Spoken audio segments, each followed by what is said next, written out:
This podcast is brought to you by AppsFlyer. In today's digital world, understanding your app's journey from discovery to download is more than just insightful, it's essential. Enter AppsFlyer, the leader in mobile attribution and marketing analytics that allows you to measure the full potential of your marketing efforts, making every ad dollar work smarter. With AppsFlyer, that's your new reality. Dive deep into data-driven insights that reveal exactly where your users come from and how they'll interact with your app. AppsFlyer, where your app's potential meets performance.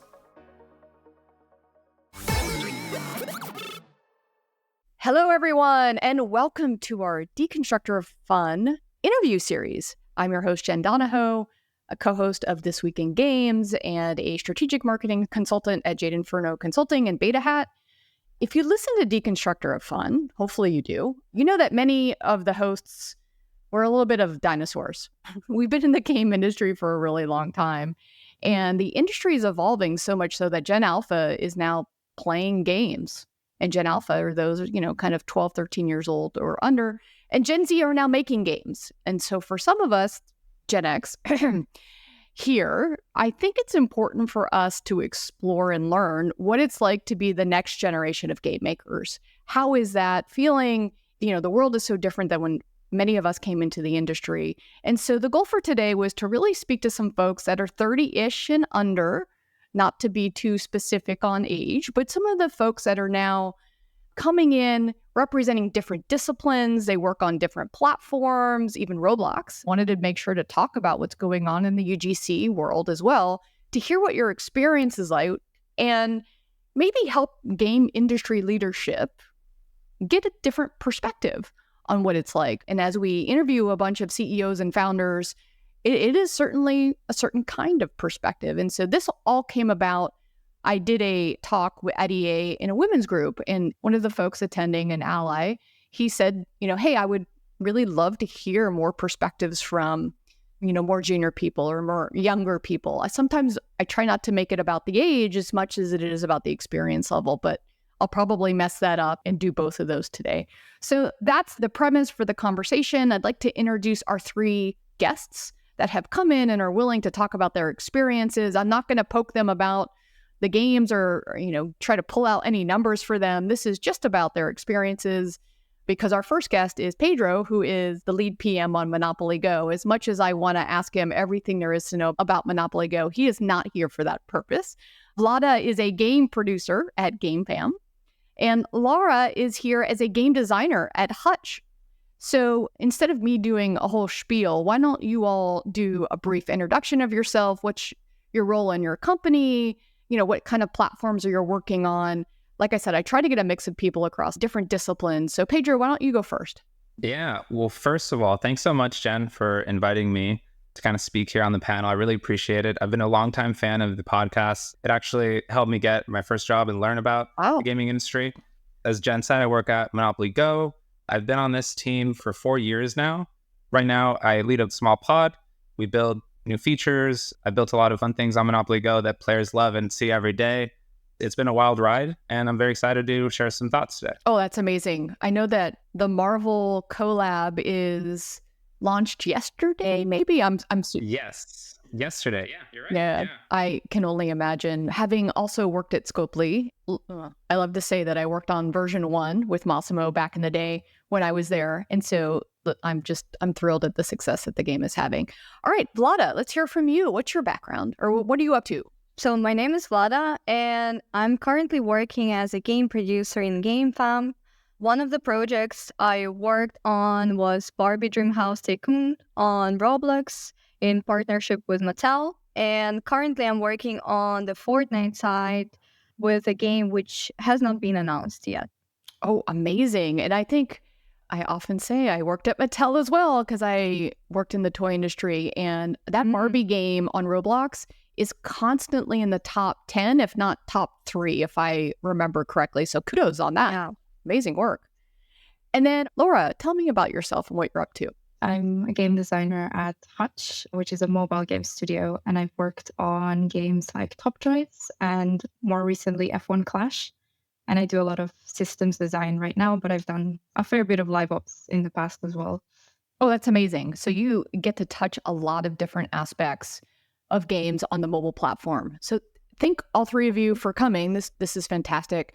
So I think I always like to go back to how people get into the game industry. For me, it was very difficult to break in because I started in the toy industry. And as I was interviewing at different companies, they were all like, well, thank you. You've never made a game before, even though you've got 10 years of experience working at Disney, Mattel, and Hasbro. We don't care. Luckily, I got into EA because EA had signed a 5-year deal with Hasbro, and they were like, oh shit, we need somebody that knows kids and family marketing in these brands and help us translate that into the game space. So I'd love to hear a little bit for you all how your origin story came about into the game industry. Laura, why don't you go first? Yeah, so I'm going to touch on this a bit later, but obviously as the game industry is evolving, there's been a ton of progress in terms of universities offering a lot of programs nowadays to study games. So that's the route that I took. I did game development and design at the University of Essex. And so I am probably the freshest person you could talk to in terms of this, because this is my first industry job after I have graduated with about 2 years of experience now. So yeah, that's my origin story, I would say. I'm amazed that they even have video games in university. Not an option for me back in the day. Pedro, what about you?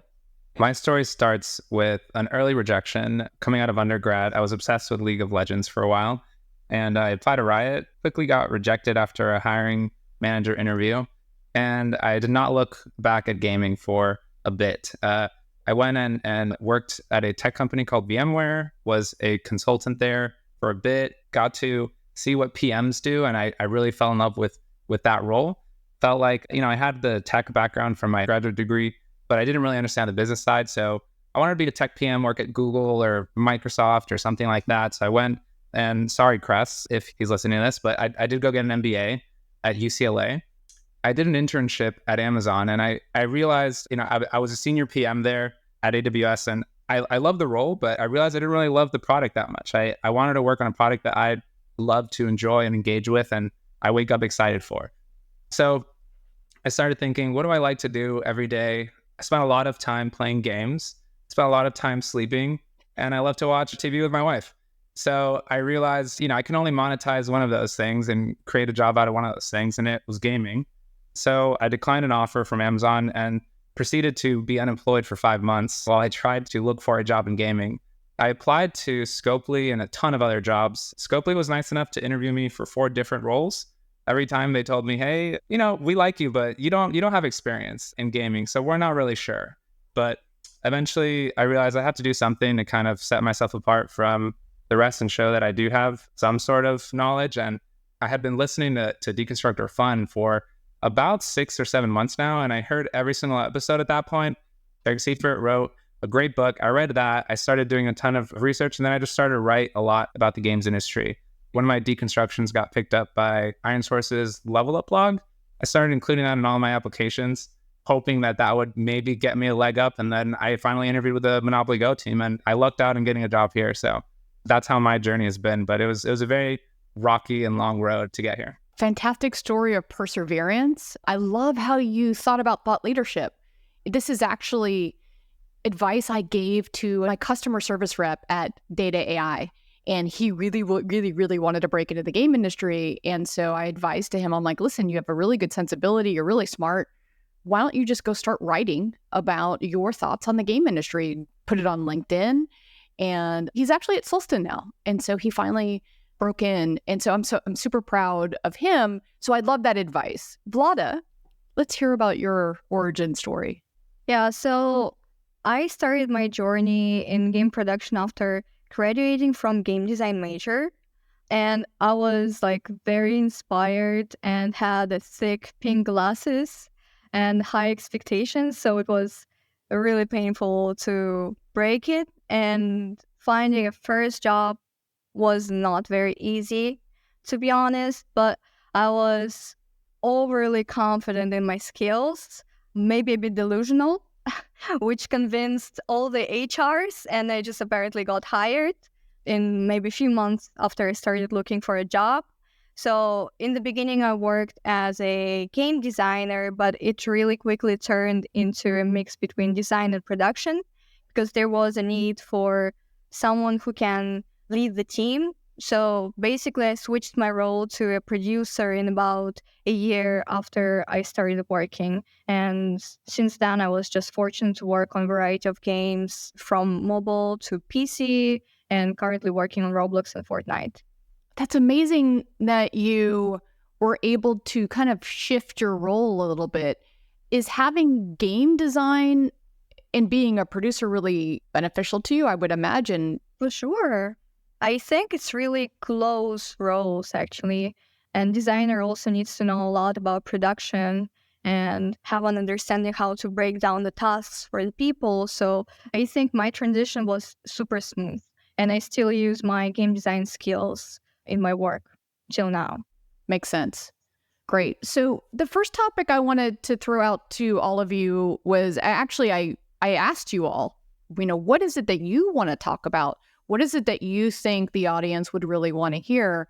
And thank you, first of all, for that. I also asked the community for a bunch of questions. So what we're going to talk about today is an amalgamation of everyone's thoughts on the topics. But the first one that I thought was really interesting was, I don't know, I made this up based off of something you all said, which is the hiring bipolar disease that each of these companies has. So in the current environment, I think we all know it's really challenging. There's a lot of layoffs, budgets are really tight, is everyone wants really cheap labor. And so they want junior folks, but then they don't want to actually spend the money to train them because anyone who is senior, they have to focus on getting things done. And so no one actually has the time to train the cheap labor that everybody wants. And so it's this kind of like schizophrenic, bipolar, one or the other. So there's so many talented junior folks that are really wanting to enter the industry, but they do need that really strong, senior leadership. Somebody needs to yo to them. So in this particular case, I'd love to hear if this is actually happening to you, how this is feeling, and what can people do about it? What do you need from that junior level to get that training so that you can really come in and be that rock star that everyone wants you to be? So in my experience, I found that every interview process that I've gotten far on, the rejection always seems to follow the same pattern, which is to say, we would like someone with more experience, but we like everything else you had to say. And I think generally that's a fair thing to say, but as a young person in the industry and someone that's trying very hard to prove myself because of that, it does feel demotivating to very rarely be given the chance to do so. And I can't say I don't understand the risk that comes with hiring someone that still has a lot to learn, but in an industry as young as this one, and that seems to only very recently have become more widely accessible. So obviously, I'm saying that in terms of, all these new university programs sprouting and things like that, it does feel somewhat old-fashioned to not welcome new talent into the pool, and not to mention somewhat unrealistic as well. What have you experienced at Hutch that has helped you get training and learn? Is there anything that you can point to that has been helpful? Honestly, being on the job is much different to actually learning about what game design is or game development is. There's so much you can learn, but when you actually get to experience it and, get put into the deep end and actually try and, develop some of these concepts that you're thinking of, it's a much different experience. And I think getting the chance to work on slightly different disciplines of game design as well, like with live ops and with systems design, I think was very beneficial to kind of just see different parts of what I liked about game design. Being given the chance to really experiment and take on more responsibility, I think is obviously very, very vital to my development as a game designer. It's funny. It's almost like the advice is for universities to figure out how to get more hands-on experience to the folks during university. I know when I went to USC last week, they all do projects. And part of the projects are they're working on a game, and USC publishes the game. Was that your experience, or was it a little bit different for you, Laura? It was very different. I think because of the newness of these kind of programs, it's quite hard to know what to go for. I did see a couple of programs that really emphasize this kind of work, like very project work. I think Falmouth has a really cool program where they're trying to mimic this kind of like studio culture, which I think is very cool. But in my experience, it was more like we were computer science students, with a few more modules that were a bit more geared towards game design and programming and things like that. So I wouldn't say it was the best kind of experience you could have. It didn't really, the projects weren't super geared towards games. And I think maybe that's kind of what's lacking there. But either way, it was still a good enough foundation for something else. Understood. How about your foundation, Pedro, from a PM standpoint? I found through my long hiring journey that it's very, very difficult to break into the industry, and it still continues to be like that. There's a lot of other industries that are very much organized. They have a clear talent pipeline. They kind of bring in new folks constantly, and it's a much easier path to break into that industry, say tech or consulting or banking or whatever it might be. I feel like video games is still lacking very much here in this flow, and I'm worried that it could eventually hurt the industry if we don't start to kind of grow this young base of new game developers. I also worry too that there's a lot of senior talent that haven't had the opportunity to kind of manage a younger generation yet. And it kind of goes both ways. There's the aspect of training the new generation of managers and also training the new generation of game developers. And I feel like a lot more of the industry has to be more open to taking risks and hiring the younger generation if we want to grow as an industry overall. Now, that goes with a caveat of we're in a very rough time right now where a lot of people are being laid off, unfortunately, and it's been really rough for a lot of folks. And there is a lot of senior talent out there looking for work. So it still very much concerns me, and I don't have a clear-cut answer, but I like the idea of these programs becoming more mature, where these students are kind of building games and kind of getting into the nitty-gritty, because I only really learned about what it's like when I got thrown into the fire, right? Like I could theorize, you could read, you could learn a lot, you can come as prepared as you want, but until you get thrown into the fire, you won't really see how the day-to-day work goes and how to really make an impact on your organization. So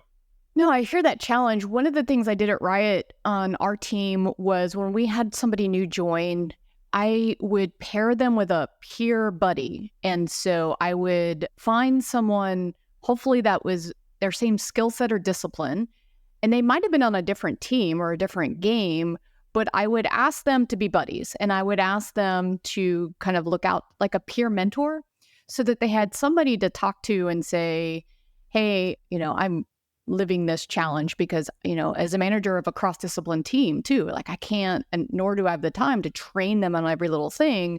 And then sometimes there are learnings that you all have. So I don't know if that's a solution for some folks, is to do peer buddies or peer mentors. I don't know, just an idea to throw out there for folks. Vlada, what has been your experience with training or needing training? I imagine in the world that you've been in and going from game design to production, it's been kind of an interesting road. And then you're on Roblox and making games for Roblox at GameFam, which is a very, very new company on a new platform. Everything is new for you. So what's your experience? Yeah, so I didn't feel lots of struggles, and my learning process was always really smooth. So I would love to cover more of like solutions, I would say. And I think there are like few ways to approach the question in general. Like, first of all, I think that the learning and training process highly depends on the way junior person enters the industry. So like, first option is just to start with small companies or startups where you can get more responsibilities and like a larger spectrum of things you have to manage without anyone who can actually coach you. So there are two options: you die or survive, because you have to learn by yourself while like trying to prove your ability to take lots of responsibilities and adopt fast at the same time.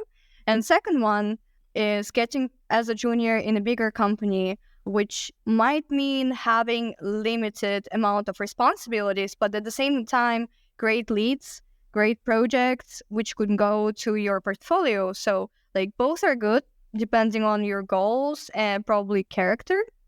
So I would say you need to realize which company you're going to and what you're ready for and comfortable with.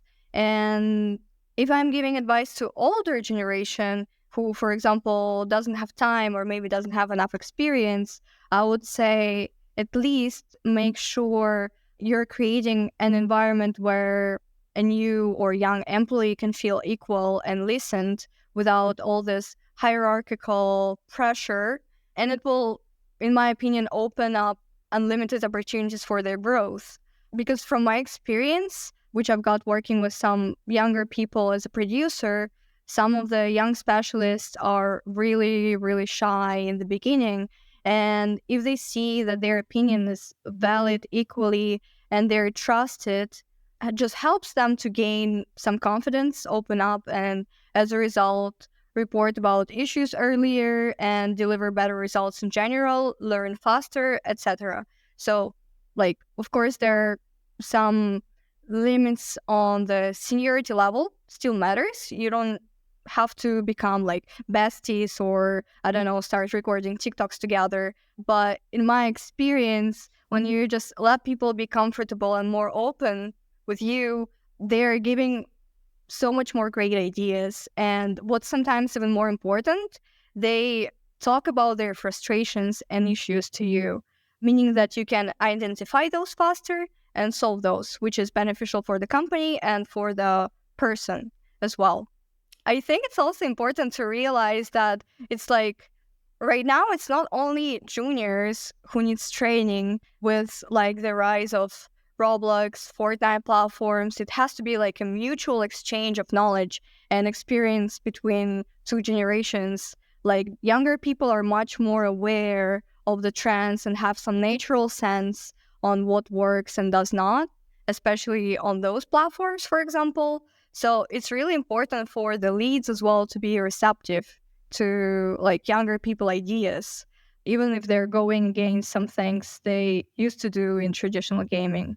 3 fantastic things. So number 1, I completely agree on this. I can't tell you how many people reach out to me and they're like, my kid wants to get into video games and they applied to Nintendo, Riot. And I'm like, no, if they're right out of college, sorry, Pedro, you kind of had, this is you, it is very difficult and no major game company is going to hire somebody with no experience. I'm sorry, it's not the case, which goes into a lot of what you said, which is go get experience at a startup, at an indie, at a company that is willing to take less experienced people because, they can and you can work on that, get something under your belt, and then that way you can start to build that experience to then transition one day to work at the major company. And then I love what you said about the idea of everyone actually, but especially a manager being really open and creating a safe environment for junior folks to be able to build that trust that they feel listened to. I just listened to a great podcast about how to do really good one-on-ones, where the one-on-one, that the manager's role is to just be there for the employee, and the employee needs to run that meeting.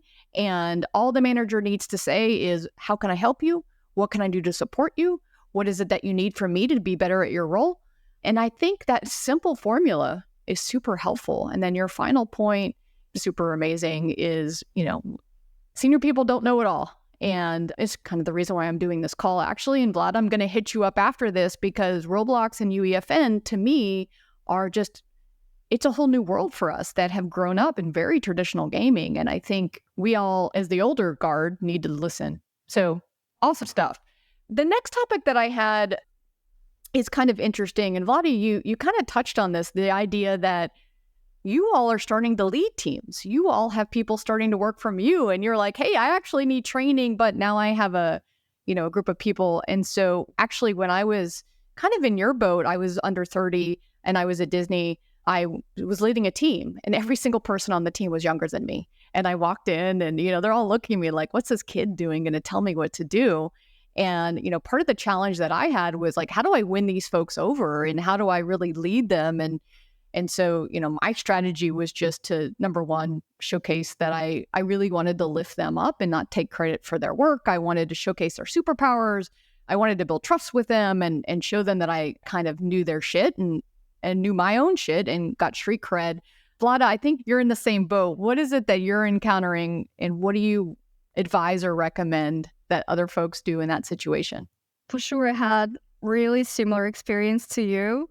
And I think big reason for that is one of my first companies I worked in had quite young employees in general, except senior producers and directors.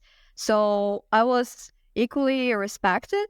And I find it quite funny actually, but I never had a chance to feel myself junior, like at all, or to feel that there's someone much older and wiser than me, even though definitely those people had more experience and I learned a lot from them.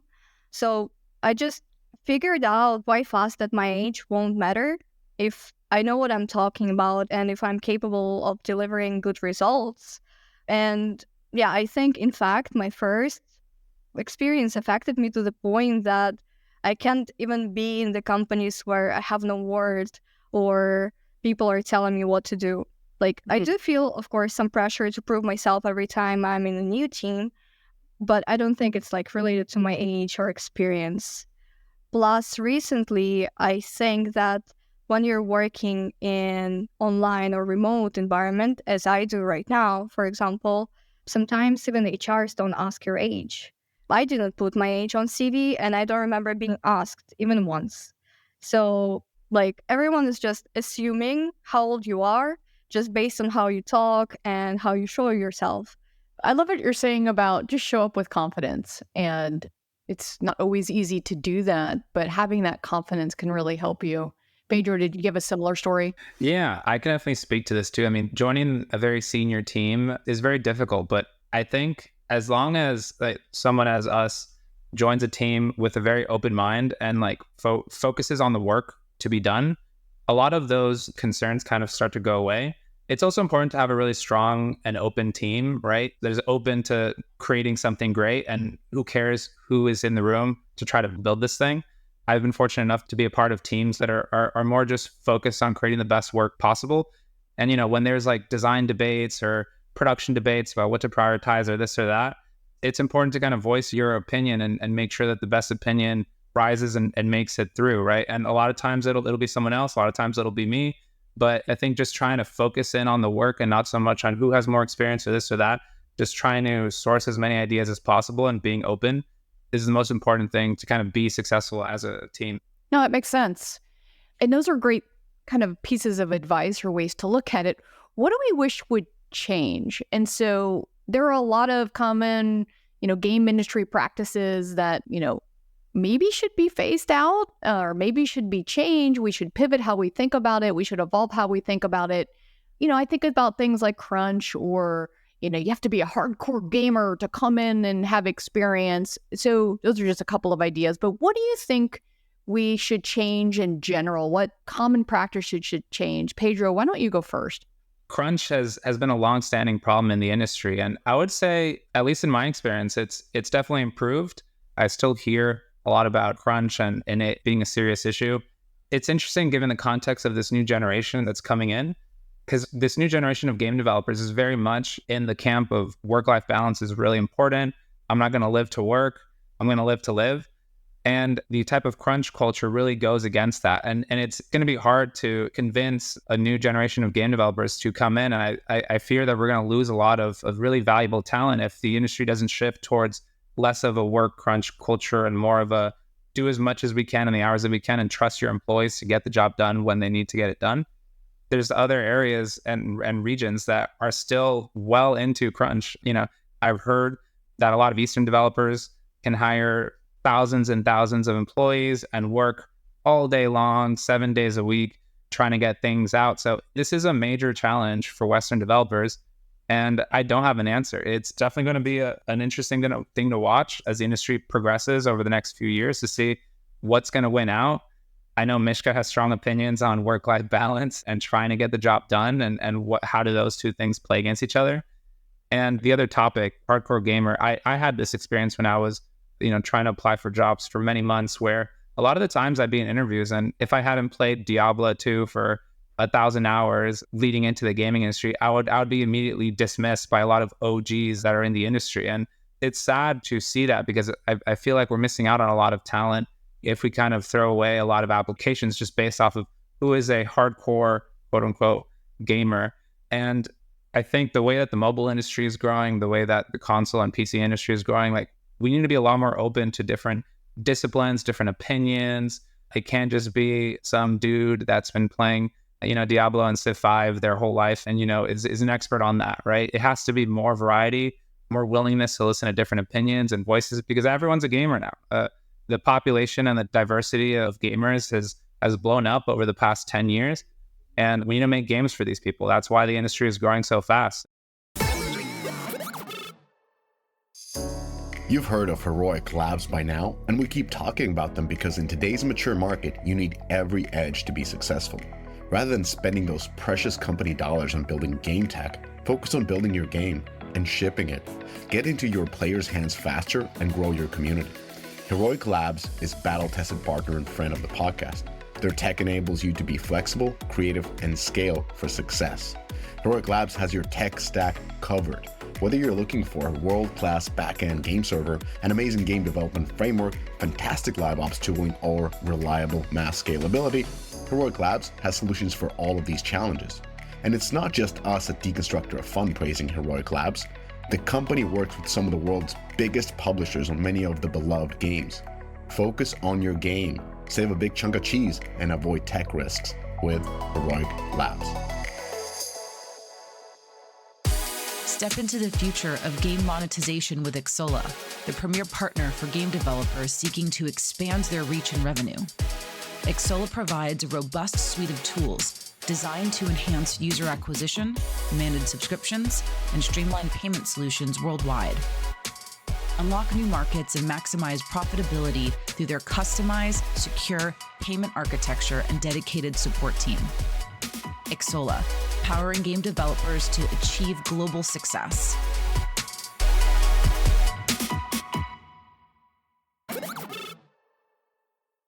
One of the things that we did, when they hired me, I didn't play League of Legends. Now, I had worked on a competitive MOBA at EA, and I had done research on League of Legends, but I wasn't a player.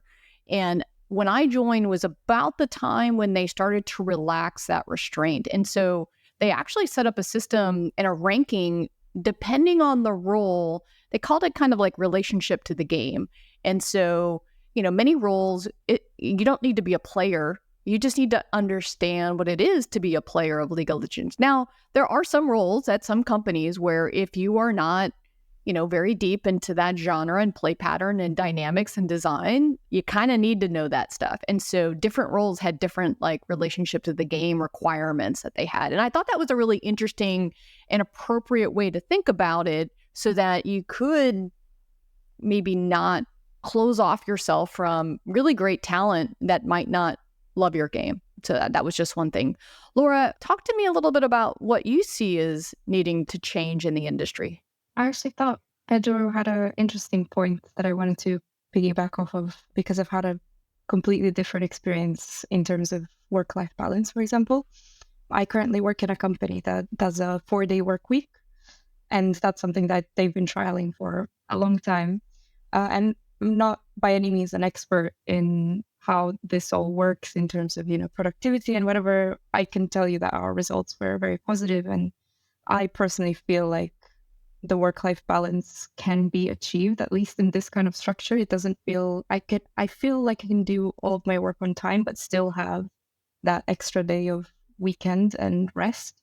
So I think, that's something that I would love to see in the future, more companies trial out and see how it goes, because I think it's a really good step in the right direction in terms of this ongoing problem that has been going on for a very long time. My other point that I wanted to make is that I think the expectation is that in a lot of smaller studios with lower headcounts, for example, you'll always be sort of expected to do roles that fill multiple quote unquote shoes, which sometimes means certain people will be stretched out too thin, unfortunately, and that doesn't always lead to good results, I feel.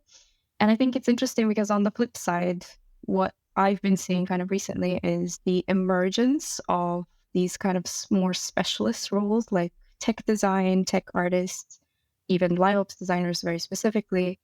And I think it would be great to see these kind of roles become more fully integrated into more studios, because it means people will have more opportunities to stand out potentially.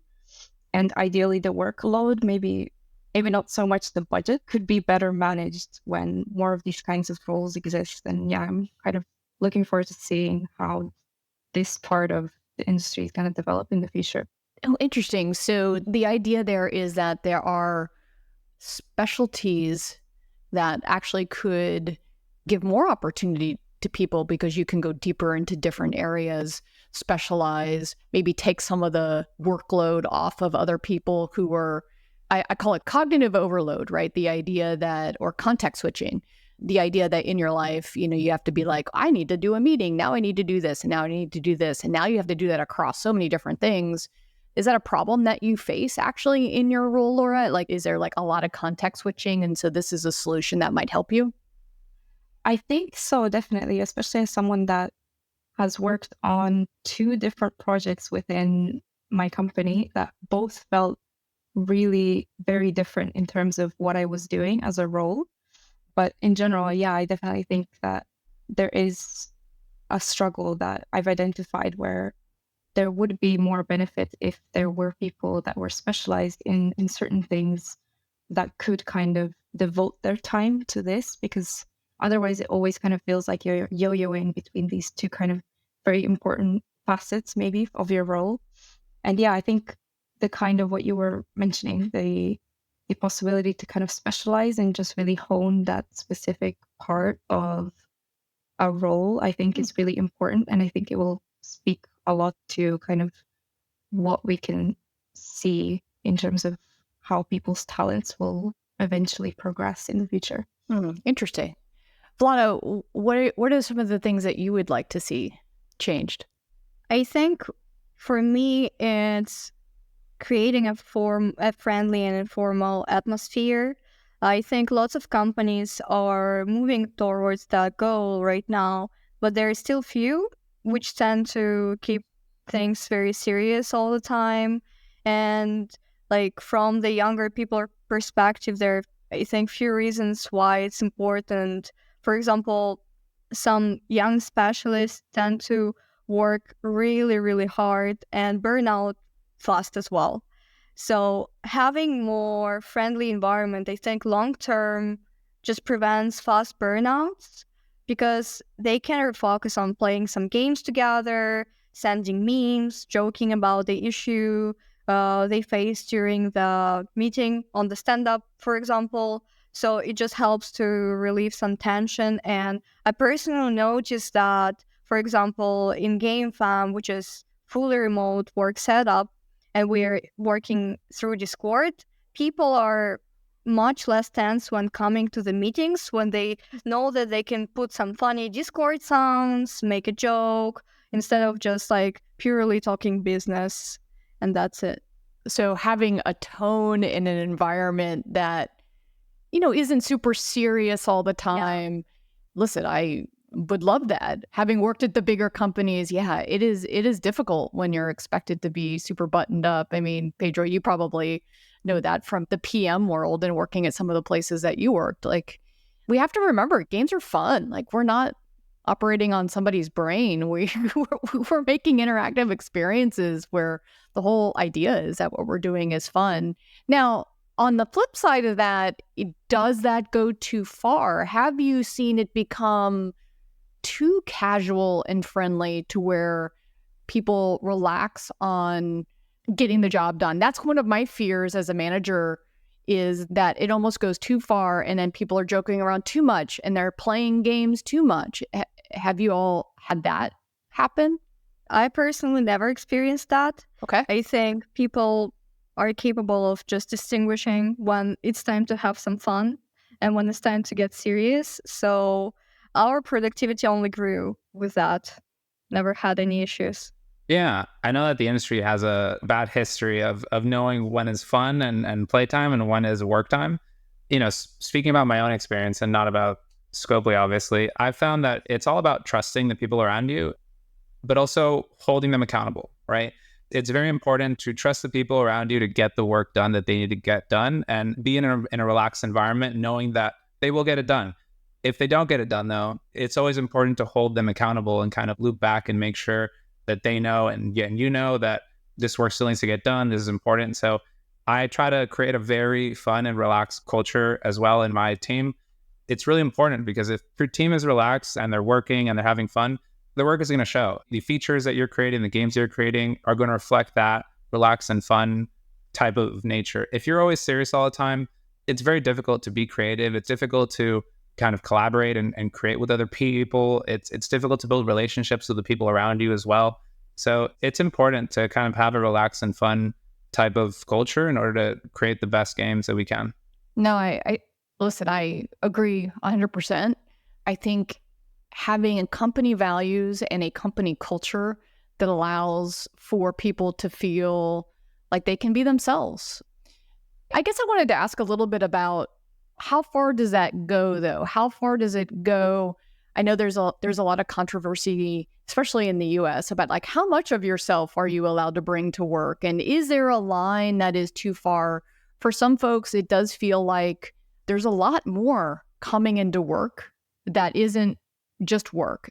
How do you feel about that? I mean, I'm not talking like politics or anything like that crazy, but how much of yourself do you want to bring to work, or do you think is beneficial to bring to work? I think, especially for the manager, it's really important to find this like thin balance between still being professional manager and oversharing.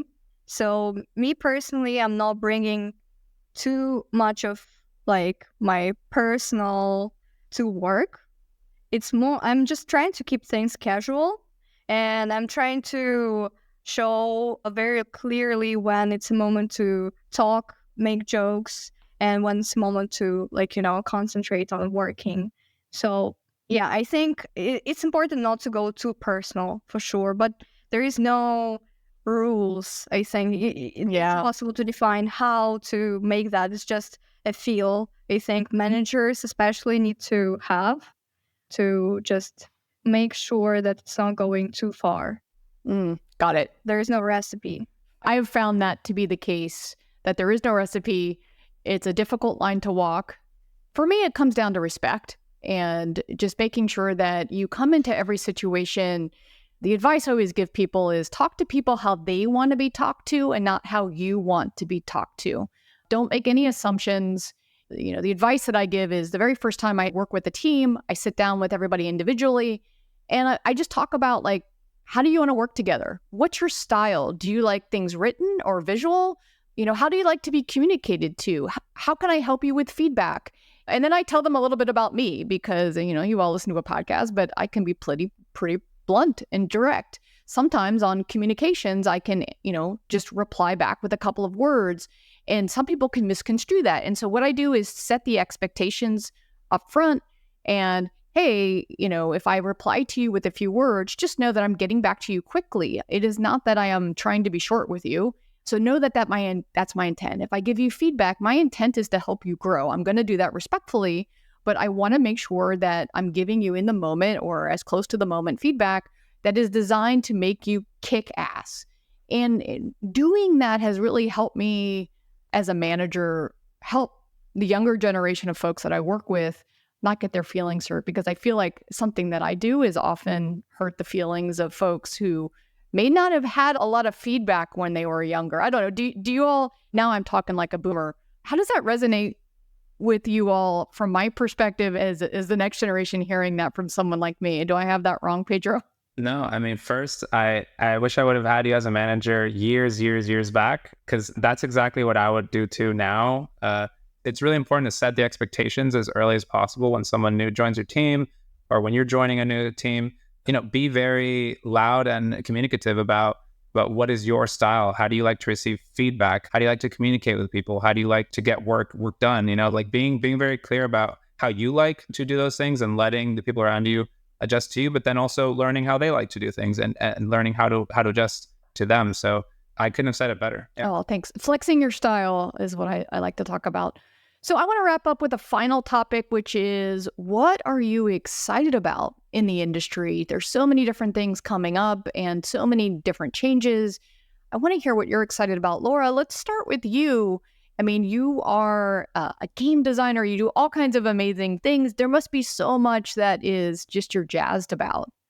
A lot of it probably has to do with professional development. I think there's so much more that I could do and learn. And I think, just seeing how the industry evolves, as I mentioned, I think it's such a young industry, and being part of it as a young person as well, and seeing that growth, I think is going to be super, super cool.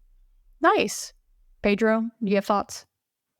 Yeah, I think, first of all, seeing how much is published now in terms of like game theory, game development process, I feel like, 10 or 20 years ago, it was really hard to learn about what game development is like. And it was hard to find content to kind of learn. Now there's a ton of books, there's a ton of great podcasts. There's a lot of ways to kind of dive into the game industry and start to learn how it works. So I'm very excited about the content side of things and kind of being able to open up doors to a lot of people that prior would maybe have never learned about how the industry works. And then the other thing is just how this new generation is just fully embracing gaming as a part of their core lifestyle. It's very much a normal thing for the vast majority of kids in high school and middle school to meet up on the weekends or after school, go and play some Roblox, go and play some Fortnite. It's going to be a huge boon to the industry in a couple of years. And it's going to be really interesting how games continue to integrate themselves into the lives of people every single day. I grew up playing games every single day, but I know that wasn't the norm for a lot of people. And now our generation is really growing with that. And I'm excited to see where this goes. There's a lot of opportunities in UGC, co-op, collab play, a ton of other areas. So yeah, I'm very excited to see what the industry looks like in 10 years. Amazing. Vlada, what do you see? For me, it's not only about younger people just playing games. I think it's hard not to notice that these days there are so much more opportunities for younger people to independently work on their games and monetize them. Like, I'm coming from the more traditional background originally, and I had like lots of indie devs around me, and I worked on mobile publisher side, and creating a game to release and especially monetizing those seemed extremely hard for me. Like, I was working on my own game myself, especially during university times where I had to face some difficulties with quality standards for traditional games and all the struggles with publisher, etc., etc. And same when I was working on the publisher side for mobile, we were testing so many games, and they were really small amount of games which actually had potential to be monetized, because like building the right economy and first-time user experience for mobile is extremely difficult in my opinion. Plus, generally, as I said, there are lots of requirements for the skill set of the team on programming and art side. So when I saw some Roblox games for the first time, it was quite mind-blowing for me, because comparing to traditional games, chance to make the game people will play is so much higher. Like, there is no high mark on graphics. The engine is really accessible and easy to learn. And I think publishing process is also really straightforward, and people are less sensitive to like you making some mistakes comparing to mobile, for example. And I'm not saying that everyone can make a successful game there, and it's still a hard work. But comparing to traditional gaming, I think it's a really like great opportunity to consider for independent developers and also big IPs as well. Yeah, something that I see, so my kids are 17 and 15, and they have been playing Roblox and Minecraft and Fortnite since they were 7 and 5, actually, probably more like 5 and 2. They've been playing ever since it's been around. And the first thing I noticed with Roblox and Fortnite is they're having full-on social conversations while playing a game. It's like them, for us boomers, it's like when we used to go to the mall and hang out. Now they do that inside of these games while playing a game together.